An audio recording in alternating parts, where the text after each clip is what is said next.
Hello and welcome to interest.co.nz. I'm Gareth Vaughan with another of our double shot interviews, and I'm joined by Simon McArley, the Serious Fraud Office's General Manager of Financial Markets and Corporate Fraud. Welcome to interest.co.nz, Simon, and thank you for coming in. Now, we're here today primarily to talk about the warning to investors from the SFO that came out on Friday, where you warned them to be wary of inflated property valuations when considering whether to invest in either properties or companies with significant property development portfolios. Now, just wondering, I guess initially, to those of us outside of the SFO, this came out of the blue. Just wondering, what spurred this warning? It was more a number of investigations where we'd seen a continuing trend. Some relating to what would ordinarily be known as mortgage fraud or mortgage hydraulicking, where a false valuation is used to get a mortgage that's excessive against the true valuation. We'd also noticed the same individuals and the same valuation methods being used in relation to some of the finance companies and their related borrow party transactions. So a finance company would have a valuation on a property and lend against it, where the value was significantly more, and it may be a related party transaction. And we've even seen it in the relation to business valuation. We've seen businesses valued in related party transactions for significantly more than we can ascertain that they may really have been worth. So this is a sort of combination of things you've seen in a range of investigations you've undertaken, as opposed to a specific investigation of its own. There's not one single investigation which we, at this point, have taken to prosecution where we can say, we can show that there is a beyond reasonable doubt, but we have a number of investigations where it's a common theme that the valuation seems to be excessive, having regard to the facts around either side of the valuation. And I mean, has this been a big focus for you? What sort of resource have you? It hasn't been a specifically resourced, given that it's arisen over a whole range of investigations, so those investigations have been resourced. The office is relatively small. We've got in the region of 40 to 50 staff working on investigations. We've recently been given additional resources, so we'll be building those numbers slightly to cover off some of the additional workflow. For the last 12 months, we've been pushing to try and do investigations more quickly and bring things to an end in a more reliable time frame. And are we talking here primarily about commercial property, or is there also residential? Certainly also residential property. It spans right from simple mortgage frauds involving residential properties across to complex business valuations. And in terms of these valuations, one of the examples that you gave in the press release was 500% overvalued. Is that the most extreme case you've come across? That's the most extreme we've come across in relation to a property, and it just must be astounding to anyone to see that a property could change that much in value in that period of time. Can you talk in terms of detail of that one, or can you tell us what it was? Well, we're still in the process of completing that investigation, so at this stage we can't really make any public comment about it beyond the sheer percentage, which is what made our eyebrows shoot up. And you're still investigating some of these transactions. Are there charges likely, and are we talking criminal charges? We're certainly considering criminal charges. At this stage, we haven't got to the point where we can prove beyond reasonable doubt that criminal offending has occurred. There is a big gap between something looking suspicious and proving beyond reasonable doubt for a court to a level where we get a conviction. Now, before we can take a conviction, before we can take a prosecution, we have to be at the point where we believe it's reasonably likely to succeed. But before that point, we feel we've got a duty or an obligation or a function to alert investors to issues which we see as continuing themes coming up in the market. So how long do you think it might be before you decide whether or not there'll be any charges laid? In various cases are coming to decisions at various times. Some may have very quick resolutions, some may take a little longer. And you've made some referrals to the Valuers Registration Board as well. Have you actually laid complaints with them? We've been talking to the Institute of Valuers for approximately 3 to 6 months around some of these issues. We haven't formally laid a complaint yet. We're in the process of doing that in relation to a number of individuals, and I'm aware that the registration board has ongoing complaints in relation to the same individuals that we have identified. Can you name any of these individuals? Not at this point in time.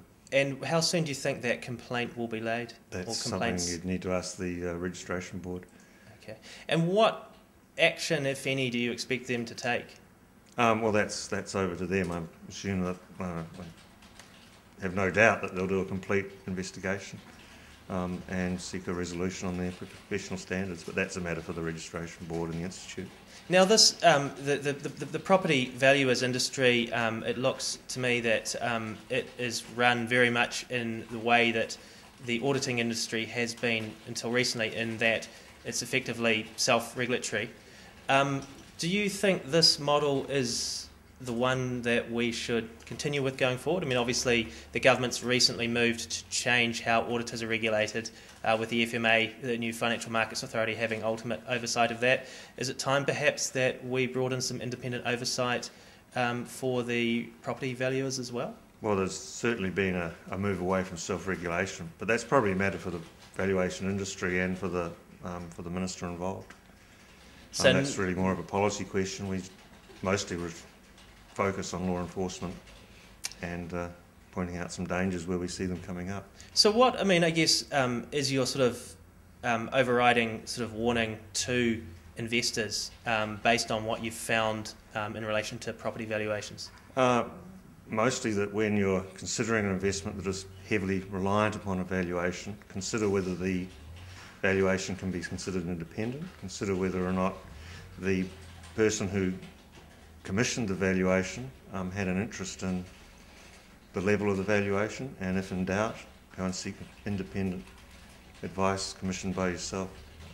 Okay, and look, just moving on to other topics now, obviously big news out of the SFO recently in terms of 50 charges being laid against Alan Hubbard. Mm-hmm. That case should, I think, have its first hearing in court fairly soon, is that right? It's been adjourned until late in August. And what's the reason for the adjournment? Essentially that there was no need for an initial appearance. The administrative process that goes on behind a court case is carrying on behind the scenes, and every so often it will appear up in court and the court will check on our progress. But we and the Defence Counsel are working through the process of making disclosure and allowing Mr Hubbard to prepare his defence. And look, I mean, the 50 charges obviously sounds like a large number. A lot of people commented after that announcement came out that often in these sorts of cases the charges are ultimately whittled down. Do you anticipate that happening in this case? And what, to your mind at this point, are the key charges that you've laid against Mr Hubbard? We can't really comment at this stage on the specific charges while it's still before the court. There is an accusation of overcharging that's dealt with by the prosecution guidelines. That's clearly, we're not allowed to gratuitously overcharge, and we don't do so. But I'd point out that the investigation was a long one. It was complex, and they were complex businesses that Mr Hubbard was operating, so you'd expect there to be a number of matters coming to light. And look, you've obviously got investigations into 4 or 5 finance companies still going on as well. Can you give us a little update in terms of where things are at? I mean, obviously, South Canterbury Finance related party loans, Hanover is another one of them. Rockfort, I think, the Gisborne company. Rockfort is ongoing. We also have ongoing Dominion Finance and Belgrave Finance. I would hope to have at least one of those cases that you've mentioned resolved in the next 3 or 4 weeks. We'll have an announcement on it. In terms of Rockfort or Dominion, or one of the cases will come to a head in the next couple of weeks. Beyond that, we probably have, and my hope is that we can probably get all of them finished before the end of the year. Now, that may not be able to be done in some of the cases because some of them are extremely complicated, but that's my hope is to have them all finished by the end of the year so that we can move on and That's start a new era. All your finance company investigations I would concluded hope to by have them year's all end. concluded by Christmas. That is my goal. Now, whether I achieve that or not, that's what I'm working towards. That obviously this has been a huge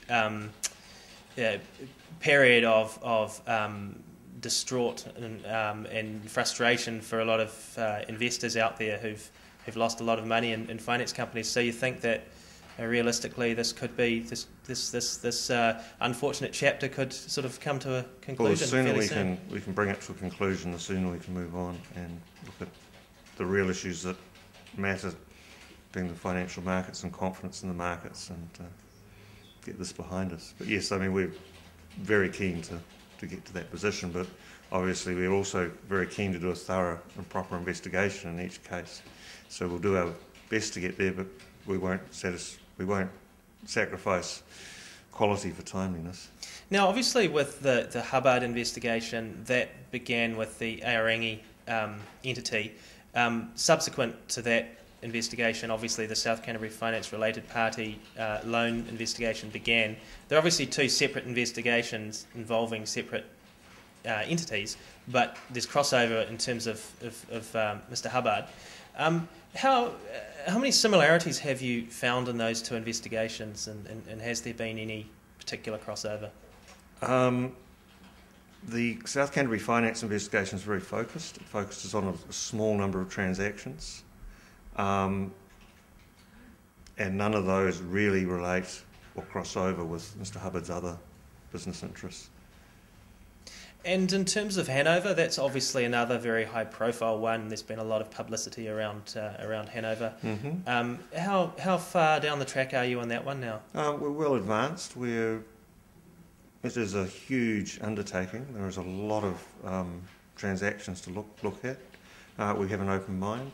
We're certainly not saying that we've made a conclusion either way on it. Some investigations just take time and effort, but we're devoting as much effort as we can to it, and we think we're making some progress.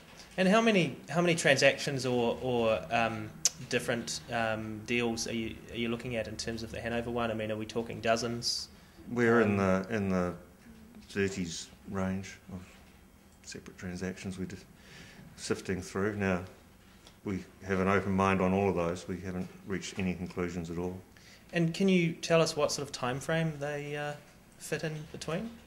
Is it sort of across the whole life of Hanover, or more targeted around certain years? Certainly targeted around the final years of Hanover's existence, around the period coming into the financial crisis. And is there any look being undertaken at all in terms of the deal that was done with Allied Farmers that effectively brought Hanover to an end? Can't really comment on where we've got to with that. That's not only still part of our active investigation, but I understand Allied and Hanover are in civil litigation about it. Okay, well, thanks for coming in, Simon. Pleasure. That's Simon McArley from the Serious Fraud Office, and I'm Gareth Vaughan at interest.co.nz with another of our double shot interviews.